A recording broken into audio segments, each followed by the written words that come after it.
نعت رسول مقبول صلی اللہ علیہ وسلم کی سعادت حاصل کرتے ہیں محترم جناب حضرت مولانا شاہد نواز محمدی صاحب نعت رسول مقبول صلی اللہ علیہ وسلم کی سعادت حاصل کرتے ہیں۔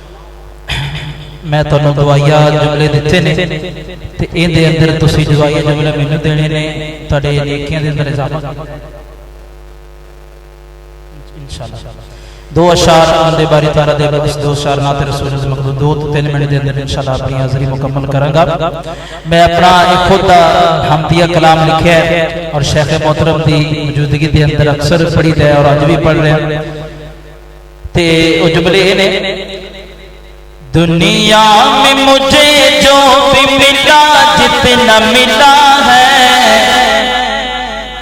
دنیا میں مجھے جو بھی ملا جتنا ملا ہے، دنیا میں تجھے جو بھی ملا جتنا ملا ہے، سب کچھ یہ میرے رب کی عطاؤں کا صلہ ہے، سب کچھ یہ میرے رب کی عطاؤں کا صلہ ہے، میرا اللہ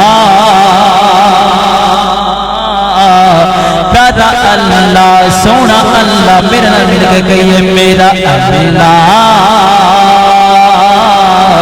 سونا اللہ سونا اللہ سونا اللہ۔ سب توحید کے پروانے بیٹھے ہیں،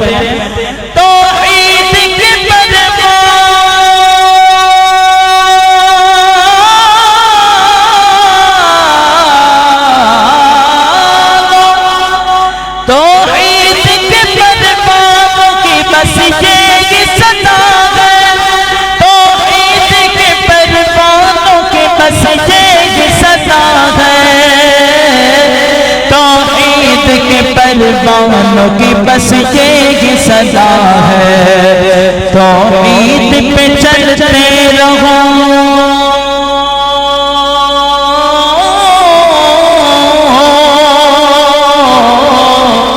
توحید پہ چلتے رہو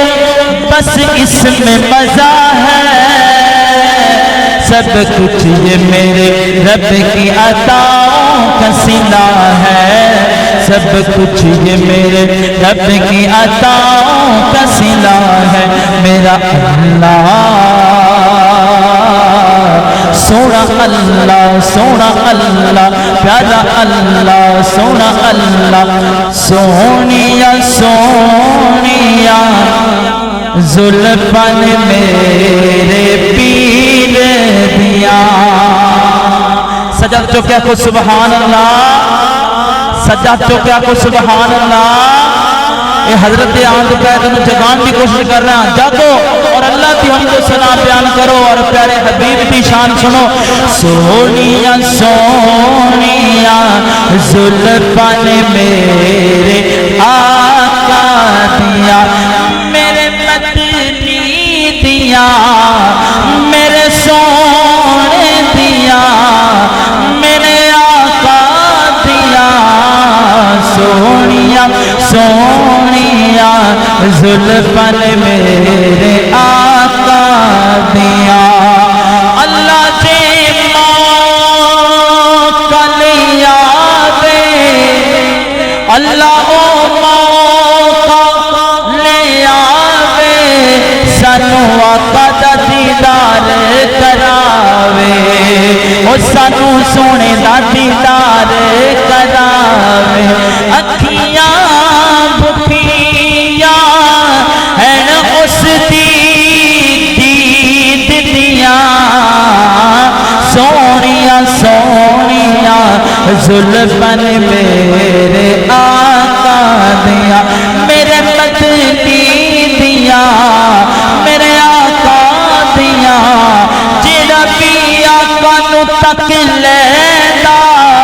انہوں اپنا ہوش نہ رہندا،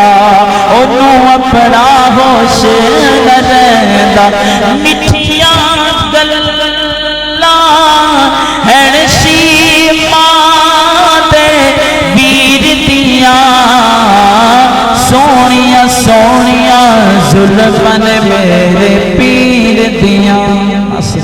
ماں محباب سے گزارش ہے کہ یہ الحمدللہ ہماری روحانی مجلس، اس کا ہم خیال رکھتے ہوئے ایک تو یہ ہے کہ تھوڑا سا آگے تشریف لے آئیں تاکہ بعد میں آنے والے احباب کو کسی دقت کا سامنا نہ کرنا پڑے۔ اپنے آگے دیکھیں، اگر آپ کے سامنے جگہ خالی ہے تو تشریف لیں آگے، اور جو احباب باہر ہیں صحن میں،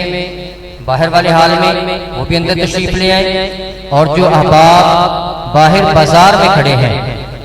ان سے میں سبارہ مؤدبانہ التماس کروں گا کہ اللہ کے گھر تشریف لے کر آئیں۔ یقیناً اللہ کے گھروں میں آنا اللہ ہی کی توفیق سے ممکن ہے۔ اور جو احباب بیٹھے ہیں ان سے ایک اور گزارش کروں گا، شیخ صاحب کے خطاب کے دوران اگر کوئی مجبوری نہ ہو تو درمیان میں اٹھیے گا نہ، کیونکہ اس طرح کی بابرکت مجالس قسمت سے نصیب ہوتی ہیں۔ اگر کسی کو مجبوری ہے وہ پہلے بھی اٹھ سکتا ہے، لیکن اگر کوئی مجبوری نہیں ہے تو تمام احباب دل جمی کے ساتھ ہمتن گوش ہو کر سماعت فرمائیں۔